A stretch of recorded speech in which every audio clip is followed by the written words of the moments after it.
Hello traders and welcome to the market opening preview on a Monday, March 7th, 2016. Traders, this is brought to you through FXCL Excellence in Trading. Please come visit our website at fxclearing.com for your trading solutions. Traders, before we get started, we got 6 currency pairs to go over today. We got some news and we're going to talk about some indices, and of course we'll talk about NFP numbers that came out last Friday. Traders, before we get started, let me introduce myself to you. My name is William Gilday, and I am your moderator for the Market Opening Preview Series every single trading day before the London Open. Traders, I will tell you that I do this during the Asia session. Traders, I started trading in the year of 2006. 2008, I retired from a wonderful 27-year career as a firefighter paramedic out of the great state of Florida. 9 days later, came to Thailand, and well, traders, I'm in my 8th year here in Thailand and trading Forex every day and absolutely loving it. Nice thing about it is the time zone. I don't have to be up at 3 in the morning anymore. Like I did that for like 2.5 years, right? And don't have to do that anymore.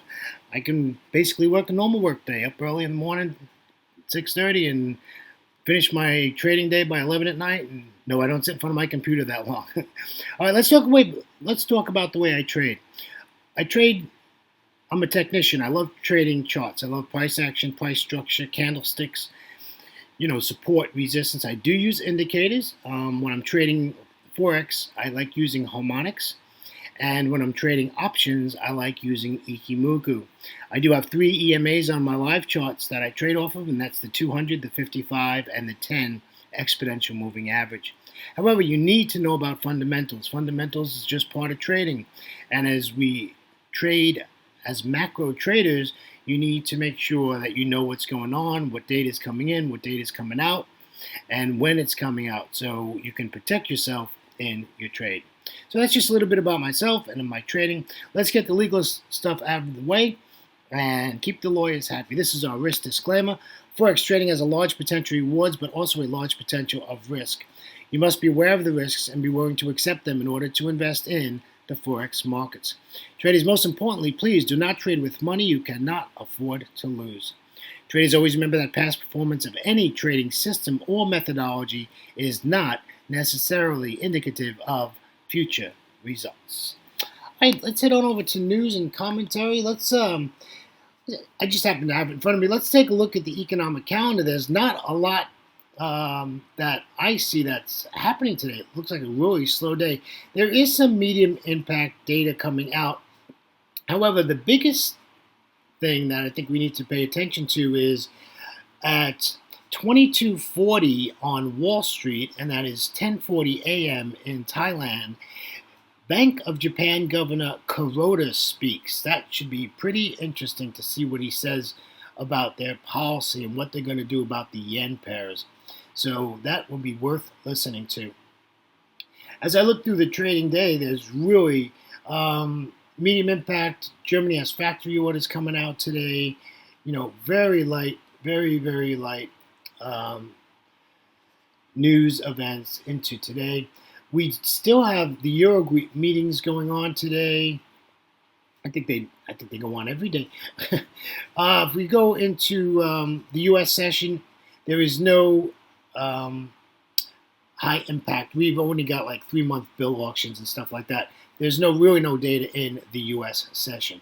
Let's take a look at how the markets closed on Friday, and let's see how it worked. The Dow 30 closed up positive 0.37%. The S&P 500 closed up 0.33%, and the Nasdaq closed positive 0.20%. Traders, let's take a look at the Eurozone. Let's take a look at the DAX. The DAX closed positive 0.74%. The FTSE 100 closed positive 1.13%. The CAC 40 out of Paris closed 0.92%.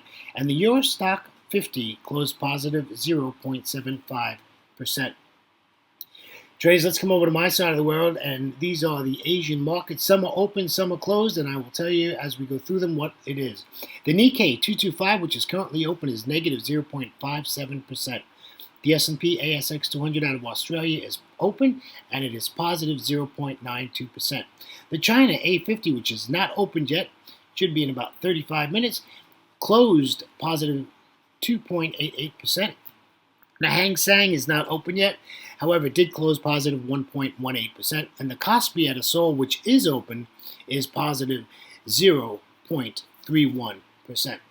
So that gives you what's going on our indices and economic calendar today. My commentary is I think everybody was a little shocked at the high numbers of the NFP data. However, we got a reaction, but we didn't get the reaction we were thinking.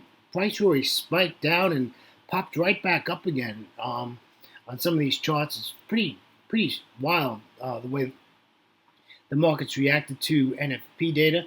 And I think we have a good trading week ahead. I think we have some great trade plans for today. The biggest issue for today is we don't have no catalyst to move these currency pairs. And that is definitely going to be an issue. All right, so let's get started. Let's start with the euro dollar. If you take a look at this euro dollar, it's in this range. You can see the candle from the NFP spike all the way down below the 200 exponential moving average. And now we're sideways, right? It's an inactive zone. It's Asia. There's no data coming out. So what we're looking for is this to break below the daily pivot point, retest it, and we can sell this at 1.0966. And I want to take profit at 1.0932, which is the support zone and also the 200 exponential moving average.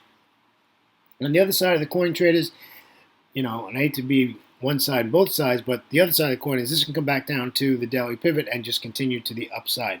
However, if you look at the higher time frames, this pair is bearish. There is nothing bullish about the euro dollar. Go to the 4-hour, go to the daily, go to the 1 hour. This pair is bearish. Okay?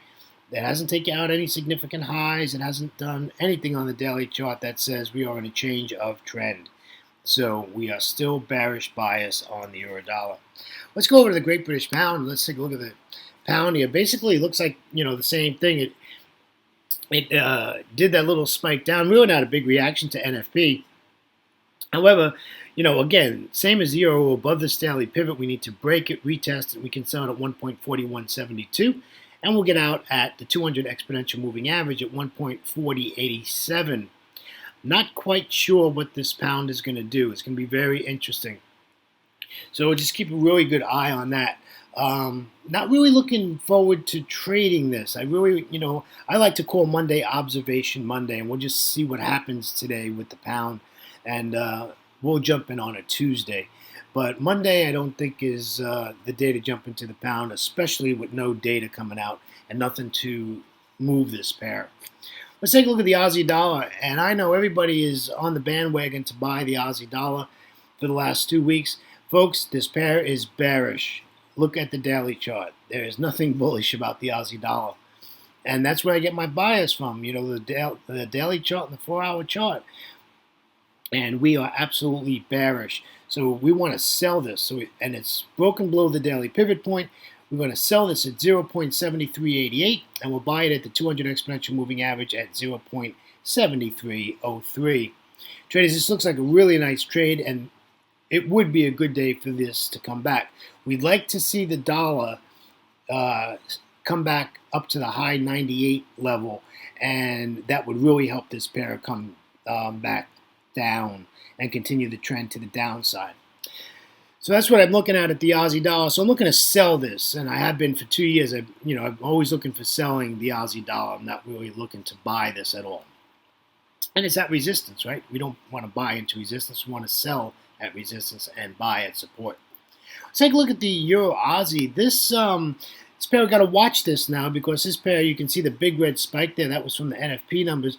But we got to watch this now, because what we have here is this pair has been moving down really nice.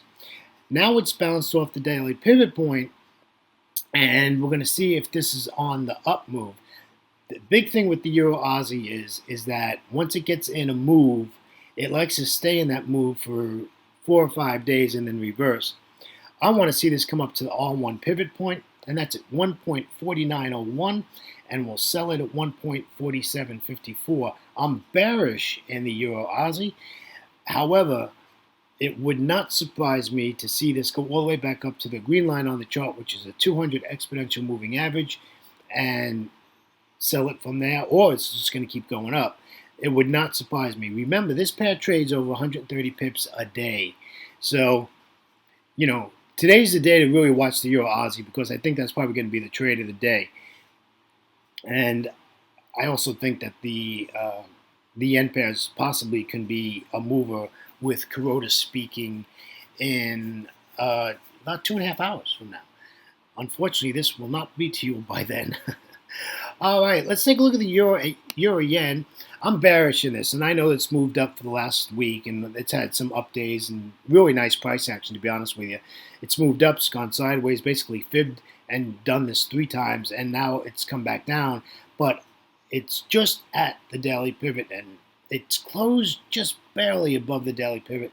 But I want to sell this, so I'd like to see a red candle come out, and we can sell this at 124.85. And we'll take profit at the 200 exponential moving average at 124.20. So this is basically a nice 60 pip trade if we can get this just to drop. Well, in order for this to drop, the euro's got to come weak and the yen needs to get strong. Now, depending on what Kuroda says, there's a good chance this can go through the roof, right?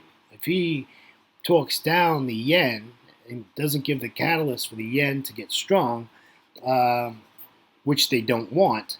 So, be careful if you're going to trade the euro yen. Because as we know, the euro has been strong lately, right? So just keep an eye on that. Let's take a look at the New Zealand dollar. I'm pretty excited about this pair. I think this pair has had its little up move. It's had its little fun. And I'm expecting this to drop like a rock. I'd like to see this break the daily pivot point. We'll sell it at 0.6764 after a retest and confirmation from a different time frame. I wouldn't go into this pair blind and take that entry without some sort of confirmation that it wants to get down. And the way to do that is watch what the dollar does. If you don't have it on your platform, there's plenty of sites out there where you can find what the value of the U.S. dollar is. We want it in 98. We want it to stay at 98 and in the high 98s, like 98, like 98.65 and above. Right, and keep the dollar strong. The Kiwi is weak, right? The New Zealand dollar is weak.